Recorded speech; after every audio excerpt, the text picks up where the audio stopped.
आप भी कई बार अपने गुस्से में कुछ ऐसा बोल देते हैं कि सामने वाले का दिल टूट कर रह जाता है। क्या आप भी एंग्री हैं अपने एंगर पर? तो प्लीज देखिए पूरा वीडियो, शायद आपको आपकी प्रॉब्लम का सॉल्यूशन मिल जाए। और हाँ, आपके एंगर के कुछ बेनिफिट भी होते हैं, तो आइए देखते हैं।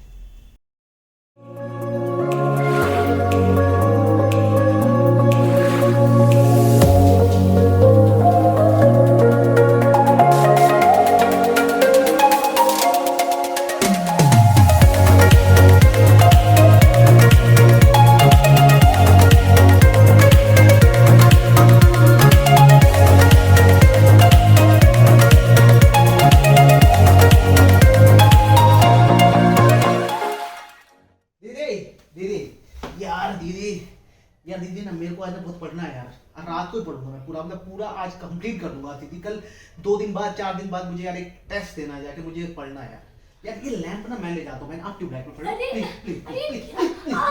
मेरे को भी तो पढ़ना था यार। स्कूटी की कहाँ है मेरी स्कूटी की? दीदी क्या है यार? हाँ। मुझे ना दीदी 5 मिनट काम है, आप मुझे ना प्रशांत बिल्कुल नहीं भाई, मेरे को जाना है मार्केट शॉपिंग पे। नेहा मेरा वेट कर रही है यार, मैं नहीं कर सकती। 10 मिनट भाई मैं सब तेरे 15 मिनट मुझे पहुंचना है यार। 10 मिनट में आ जाऊंगा, 15 मिनट में निकलना ना। 11 मिनट होने नहीं दूंगा बहन। 10 मिनट में आपके यहाँ पर आपको सर रिपोर्ट करूंगा मैं बता रहा हूँ। प्रॉमिस कर, तू आ जाएगा। प्रॉमिस पक्का दीदी। मैं कभी झूठ प्रशांत बोलता मुझे हूँ? कह रही 10 मिनट से 1 मिनट भी एक्स्ट्रा हो मैं कभी जाए। झूठ कहाँ बोला आज तक मैंने आपसे? Please thank you.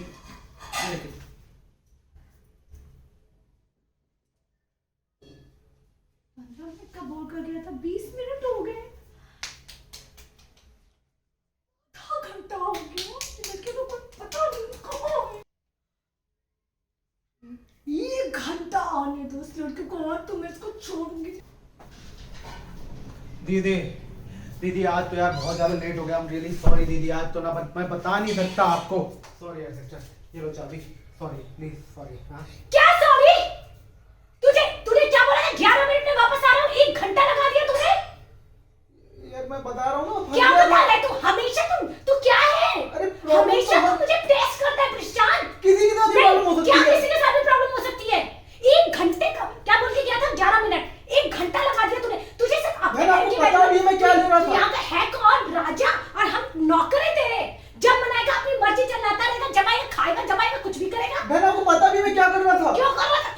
बताएगा।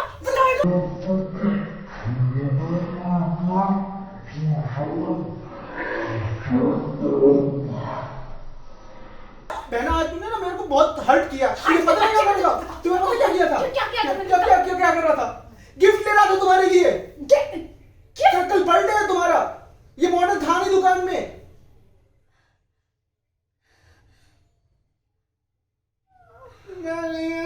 पकड़ो अपना गिफ्ट ना, मेरे को तो बात मत करना अपना। मैं जा रहा हूँ।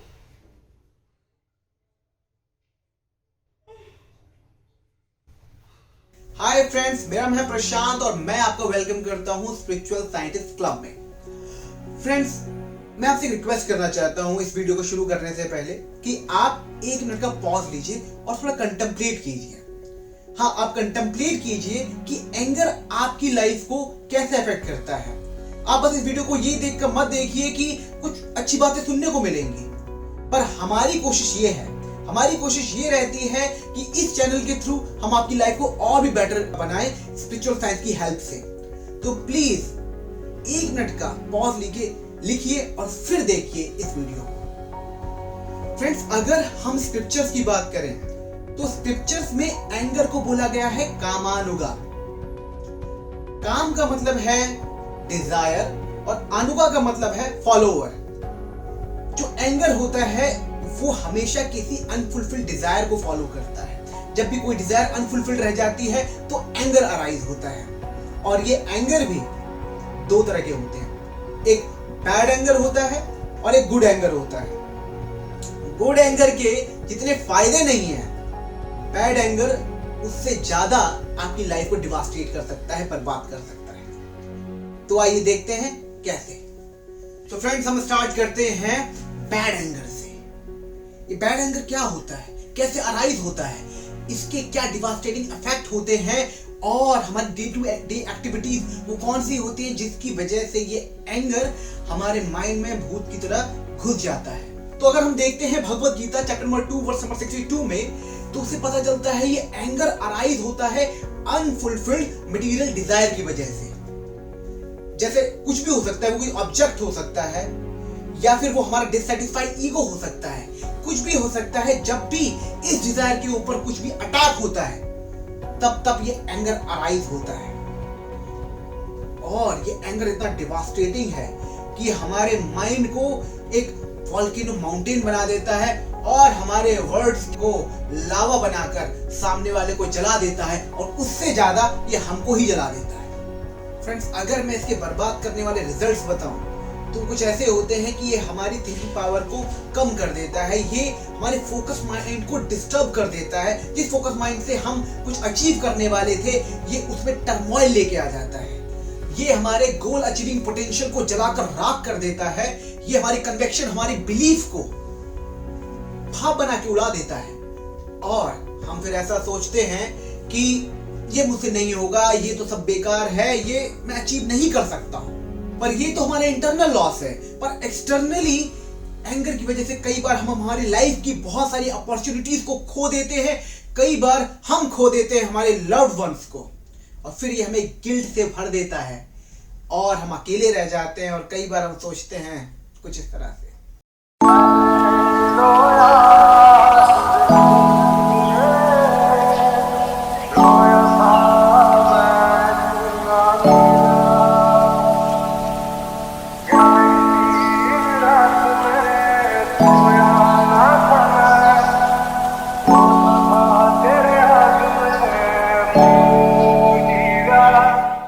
तो ये तो थे इसके रिजल्ट्स, पर ये होता कैसे है?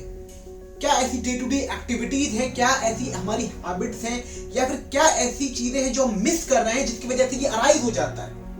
तो अब आते हैं प्रैक्टिकल सॉल्यूशंस की तरफ कि इसके प्रैक्टिकल सॉल्यूशन क्या है, वो क्या ऐसी चीज है हमारी लाइफ की जिनको अगर हम मॉनिटर करें तो शायद इस एंगर को हम रोक सकते हैं। तो फ्रेंड, जिन बातों के बारे में बता रहा हूं उसमें तो पहली है वो है अटैचमेंट।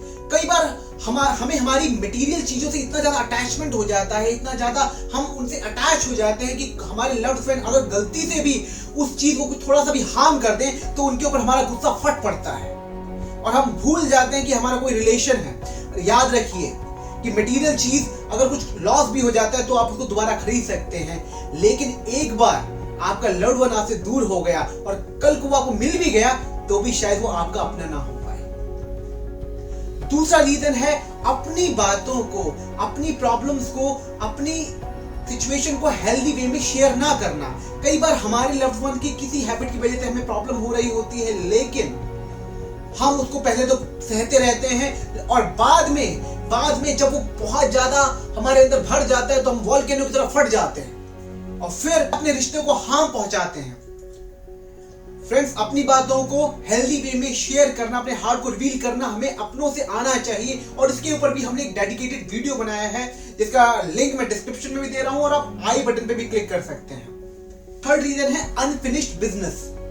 जी हाँ, कई बार हमारे बहुत सारे ऐसे काम होते हैं जो हमें समय पे पूरे करने थे पर हम पूरे नहीं कर पाते हैं और वो पाइल ऑन होते चले जाते हैं। तो उस वजह से हम फ्रस्ट्रेट हो जाते हैं, हम चिड़चिड़े हो जाते हैं और आते जाते अगर हम किसी से टकराते हैं तो उस पर गुस्सा हो जाते हैं, या फिर कोई हमें डिस्टर्ब करता है तो हम उस पर गुस्सा हो जाते हैं और कई बार हम किसी और को ही उसका रीजन मान लेते हैं।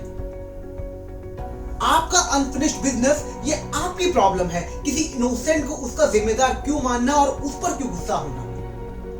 एक फोर्थ रीजन ये भी हो सकता है हमारा डिससैटिस्फाइड ईगो। फ्रेंड्स, अगर हम लाइफ में कभी कुछ अचीव कर लेते हैं, कुछ बड़ा कर लेते हैं, तो कई बार हम ईगो से फिल हो जाते हैं। तो उस समय हम सोचते हैं कि सब कुछ हमारे अकॉर्डिंग होना चाहिए, हमारे तरीकों को फॉलो करना चाहिए और फिर अगर कोई छोटी सी भी गलती करता है तो हम उस पर इतना गुस्सा हो जाते हैं कि बाद में हमें गिल्ट लगता है कि हमें इतना गुस्सा नहीं होना चाहिए था। तो इस चीज को भी आप देख सकते हैं कि किसी इनोसेंट को या फिर किसी की छोटी सी गलती के पीछे हमारा ईगो तो नहीं है जिसकी वजह से हमने उस पर इतना गुस्सा किया। तो फ्रेंड्स, ये तो था bad anger. Now let's talk about the good anger. क्या एंगर हमारी लाइफ में कुछ बेनिफिट भी कर सकता है? क्या ये बेनिफिशियल भी हो सकता है? जी हाँ, ये बेनिफिशियल हो सकता है, पर कैसे? अगर हम एंगर को चैनलाइज कर दें तो। जी हाँ, देखिए लाइफ में कभी भी अगर कोई थर्ड पर्सन हमें इंसल्टिंग वर्ड करता है, याद रखिए मैं कह रहा हूं थर्ड पर्सन, ये कोई अपने की बात नहीं हो रही है। जैसे हमारी मम्मी हमारे पापा अगर हमें डांट देते हैं एंगर की वजह से हमें, तो क्या हमें उन पर गुस्सा करना चाहिए? नहीं, हमें ये सोचना चाहिए कि क्या प्रॉब्लम है या फिर क्या मेरे में ऐसी मिसिंग थिंग है जिसकी वजह से उनको प्रॉब्लम हो रही है, तो उसे दूर करना चाहिए। पर मैं यहां बात कर रहा हूं थर्ड पर्सन की, कि क्या जब कोई थर्ड पर्सन हमारी इंसल्ट करता है तो उसको हम कैसे लें? क्या हम तुरंत जाके उसकी भी इंसल्ट कर दें, या फिर उसके ऊपर उसको हम उस पर एंग्री हो जाएं, या फिर उसको मारने लगे जाके? नहीं, उस चीज को हमें इंटरनली रखना चाहिए। उसको फ्यूल बना सकते हैं आप, उसको फ्यूल बना के अपनी लाइफ की गाड़ी में डालिए और उसको यूज करके अपने गोल्स की तरफ बढ़ जाइए। फिर आपकी सक्सेस उसको जवाब देगी, ना कि आपके वर्ड्स। ऐसा कुछ नई बात नहीं बता रहा हूं, ऐसा बहुत सारी ग्रेट पर्सनालिटीज ने किया है। पहला एग्जांपल देखते हैं लॉर्ड हनुमान का। जब लॉर्ड हनुमान को रावण इंसल्ट कर रहा था अपनी असेंबली में, तब लॉर्ड हनुमान ने उसका तुरंत रिएक्शन नहीं दिया। उन्होंने वेट किया कि कब रावण ऐसी गलती करेगा और फिर मैं सिस्टमैटिकली उसका आंसर दूंगा। और आपको पता है उसमें क्या हुआ था। दूसरा एग्जांपल आता है चाणक्य पंडित का। जब धनानंद ने चाणक्य की इंसल्ट की, जब धनानंद ने चाणक्य को अपने महल से बाहर फेंकवा दिया, तब चाणक्य ने क्या किया? चाणक्य ने उस गुस्से को, उस एंगर को अपने दिल में रखा और फिर उन्होंने चंद्रगुप्त मौर्य का निर्माण किया। फिर धनानंद तो क्या था, उन्होंने पूरे भारत को अखंड भारत के रूप में परिवर्तित कर दिया। तीसरा एग्जांपल आता है मोहनदास करमचंद गांधी यानी महात्मा गांधी का।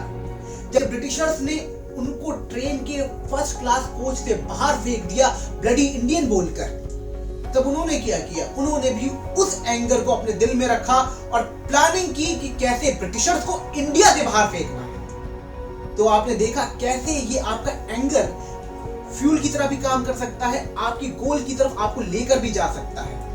Thank you for watching our this video and thank you for giving so much love to our previous videos.